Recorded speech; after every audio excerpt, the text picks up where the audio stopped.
Hey everyone, Joe here from Avalon Accounting. If you're running a business in Canada, there's a good chance you've heard about tax installments. Maybe you've even received a letter from the CRA asking for them and thought, wait, what is this and why do I owe it? In this video, we're going to break down exactly what tax installments are, who needs to pay them, and how to stay on top of them as well.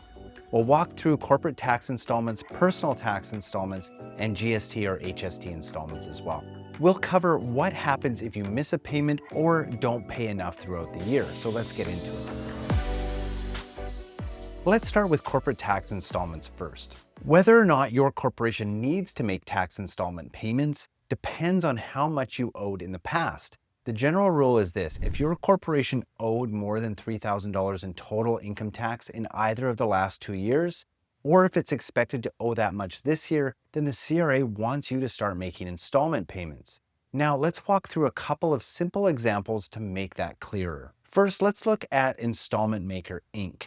They were incorporated in 2024 and had a solid first year. Their total corporate tax owing for 2024 was $4,500. Because 2024 was their first year in business, they didn't need to make any installment payments during that year. They just had to pay the full amount by their tax due date. But in 2025, things change. Since they owed more than $3,000 in 2024, they now need to start making installment payments throughout 2025. Next up, we've got Just Getting Started Ltd. This company is brand new in 2024 and expects to owe around $5,000 in corporate taxes for the year. Even though that's over the $3,000 threshold, they still don't need to make installments in 2024 because it's their first year. But starting in 2025, they will need to make installments based on what they owed in 2024. So here's the takeaway: if your corporation owed more than $3,000 in either of the past 2 years, or is expected to this year, installment payments are probably on your to-do list. But you do get a bit of a break in your first year. Once your corporation is required to make tax installment payments, the next question is, when are those payments actually due? So let's break that down. All corporations can make monthly installment payments. In fact, monthly payments are the standard. You'd make one payment each month, with the first payment due 1 month after the start of your fiscal year. So if your year starts on January 1st, your first installment payment is due January 31st, then one each month after that. But some small corporations may qualify to pay quarterly installments instead, which means they just have 4 payments a year instead of 12. So who qualifies for quarterly installments? Your corporation must meet all of these conditions. It's a Canadian-controlled private corporation. It claimed the small business deduction in the current or previous tax year. It had taxable income of $500,000 or less. It had taxable capital in Canada of $10 million or less. And it has a perfect compliance history. That last one means that you filed and paid everything on time, things like payroll remittances, GST and HST, and corporate tax returns. If you meet all of those criteria, you can switch to quarterly payments. And if your corporation uses a calendar year end, meaning that its corporate year end is December 31, your quarterly due dates would be March 31st, June 30th, September 30th, and December 31st. So to recap, all corporations make monthly payments, but if your business is small and squeaky clean on CRA compliance, quarterly payments may be an option. If it's not clear whether you qualify for quarterly installments, you can always reach out to your accountant for some advice on that matter. Now that you know when to pay installment payments and when they're due, the next question is, how much should you pay? The CRA gives you a few different options here, and which one you choose depends on your situation. So let's go over the 3 methods you can use. First up is the no calculation option. This is the simplest option. If the CRA sends you an installment reminder with a suggested payment amount, you can just follow those. The amounts are based on your actual tax from last year and the year before. Now, this method is easy and safe. If you pay what the CRA suggests, you won't get hit with interest or penalties, even if your actual tax bill ends up being more. Or you can use the prior year option. With this method, you calculate your installment payments based only on your tax payable from the previous year. You divide that amount evenly across your installment periods, monthly or quarterly. This one works well if your income is pretty stable from year to year. Lastly, you could look at using the current year option. This method lets you estimate your current year's tax and base your installment payments on that. So if your profits are down this year, you might be able to pay less. But a quick warning, if you end up underpaying based on your estimate, the CRA could charge you interest. So you want to be confident in your numbers or talk to your accountant before going this route. Let's look at a quick example. Let's say your corporation owed $12,000 in tax last year. If you're paying quarterly, you divide that by 4, which would mean a $3,000 payment each quarter. If you're on a monthly schedule, you divide it by 12 and pay $1,000 per month. So to wrap up this part, if you're unsure, sticking with the CRA's suggested amounts is the safest bet.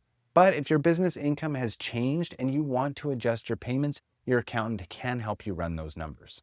All right, moving on to personal tax installments. These are most common for sole proprietors, self-employed folks, and people who earn income that doesn't have tax withheld automatically, things like rental income, investment income, or dividend. You'll need to make personal tax installment payments if your net tax owing is more than $3,000 in either of the last 2 years, or if it's expected to be over $3,000 this year. And if you live in Quebec, the threshold is a bit lower. Quebec's threshold is $1,800 instead of $3,000. So here's a simple example. In 2023, you had a small amount of self-employment income and you ended up owing $2,000 when you filed your taxes, so no big issue. But in 2024, your business grew and your tax owing jumped to $4,500. Since your 2024 tax bill was over $3,000, even though 2023 was under the threshold, the CRA will expect you to make installment payments in 2025. It only takes 1 year over the threshold for installments to kick in. For most individuals, personal tax installments are due on the same 4 dates each year: March 15th, June 15th, September 15th, and December 15th. So if you're required to make personal tax installments, plan to make those 4 equal payments throughout the year on those dates. If any of those dates land on a weekend or a holiday, your payment is still considered on time if it gets to the CRA on or before the next business day. You've got a few different options for figuring out how much to pay, just like with corporate tax installments. First, there's the no calculation option. If CRA sends you a reminder with suggested installment amounts, you can just follow their numbers. They base it on what you owed in the previous 2 years. This is the safest option because if you follow it, CRA will not charge you interest or penalties, even if you end up owing more or less. Next, there's the prior year option. You can calculate your installment payments based on the total tax you owed last year, then divide that amount by 4. This can work well if your income is steady. Lastly, there's the current year option. This one's for people whose income might be lower this year. You estimate your 2025 taxes, divide that by 4, and pay that amount each quarter. But again, it's important to note that if you underpay, CRA can charge you interest. So make sure your estimate is solid or talk to your accountant before using this method. Here's a quick example. You owed $8,000 in personal income tax last year. Using the prior year method, you paid $2,000 on each of the 4 dates that I mentioned previously. So to sum it up, if you expect to owe more than $3,000 in personal taxes, you may need to make installment payments next year. CRA will usually send you a reminder, and if you follow their suggested amounts, you're going to be in the clear. All right, now let's talk about GST and HST installments. These don't apply to everyone, but if you're a GST, HST registrant who files annually, you might be required to make quarterly installment payments. GST, HST installments are only required if you meet 2 conditions. You file your GST or HST return once a year, and your net GST, HST owing is more than $3,000 in either of the last 2 years. So if your net GST, HST was over $3,000 last year, then the CRA will expect you to make installment payments this year. If you file monthly or quarterly, you're already paying your GST and HST throughout the year, so installments don't apply to you. Installment payments for GST, HST are due 1 month after the end of each fiscal quarter. So if your fiscal year ends on December 31, your installment due dates would be April 30th, July 31st, October 31st, and January 31st. Each payment is due 1 month after the quarter ends, not on the quarter end date itself, which is a bit different from corporate or personal tax installments. The easiest way to figure out your GST, HST installment amount is to take your net tax from last year and divide it by 4. So if your net GST, HST owing last year was $8,000, you'd pay $2,000 each quarter. CRA may also send you installment reminders with suggested amounts. If they do and you stick to those amounts, you won't be charged interest or penalties, even if your actual net tax ends up being different.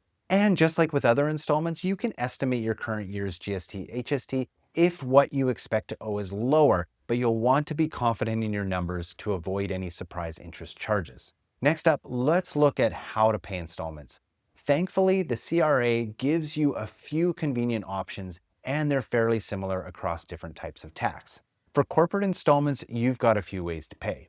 Online banking is a great way to go. You can log into your business bank account and pay the CRA just like you would a regular bill. Look for something like federal corporate tax payments in your payee list. Make sure to enter your business number correctly to ensure it gets applied to the right account. If you're set up with CRA's online portal, you can make payments directly through there. You can also set up pre-authorized debit if you want CRA to automatically withdraw the right amount on the right dates. Mailing a check is still an option, though not as common. If you do go this route, make the check payable to Receiver General for Canada and include a remittance voucher so the CRA knows what the payment is for. The options for personal tax installments are almost identical to paying corporate tax installments. For online banking, you can log into your personal bank account and add a payee that will read something close to CRA personal income tax installment, something like that. You'll use your social insurance number as the account number for the personal tax installments. CRA My Account is the individual version of the CRA's portal. You can make one-time payments or set up pre-authorized debit through there as well. Again, mailing a check is less common, but still a valid method. Make the check out to the Receiver General for Canada and include your remittance voucher. If you're required to pay GST, HST installments, here's how to do that. With online banking, you'll want to add a payee that looks something like CRA GST, HST payment.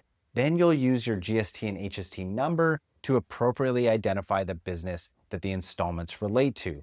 Your GST, HST number is usually your business number with RT0001 at the end. You can also pay directly through CRA's online portal or set up pre-authorized debit the same way as with corporate tax. And if you're old school, you can still mail a check and include the GST remittance voucher. Just make sure your payment includes your GST number and the correct reporting period. No matter which method you use, the most important thing is this: make sure your payment gets to the CRA on or before the due date. Late payments mean interest, and that adds up faster than you'd think. So what happens if you don't pay your tax installments? The CRA can charge you interest, and in some cases, they may also charge a penalty. Interest kicks in if you're required to make installments and don't pay enough on time. It's charged daily and compounded, so it adds up quickly, even if you end up paying your total tax bill by the end of the year. Penalties are less common, but can apply if two things happen. First, you didn't follow the CRA's suggested installment amounts. And second, if the interest you owe on those missed or late payments adds up to more than $1,000. If both those things apply, the CRA may charge an additional penalty on top of the interest. But the good news is that if you follow the CRA's suggested payment amounts, you'll avoid both interest and penalties, even if your final tax bill is higher or lower than expected. So it's worth staying on top of your installments to keep those things smooth, simple, and stress-free. And that's a wrap on tax installments. We've covered corporate, personal, and GST and HST installments. We looked into who needs to pay, when they're due, and how much to pay, and how to actually make those payments. The key takeaway here is this: if you've owed more than $3,000 of tax in the past, or expect to owe that much this year, the CRA likely expects you to make installment payments. And while it might feel like a hassle at first, staying on top of your installments can save you from surprise tax bills, interest, and penalties later on. If you found this video helpful, please consider subscribing to this YouTube channel. We are dedicated to providing informative content for Canadian business owners. And if you run an incorporated business in Canada and need help with bookkeeping or accounting, give us a shout over at avalonaccounting.ca. All right, that does it for this video. Thanks so much for watching, and we'll see you in the next one. Cheers.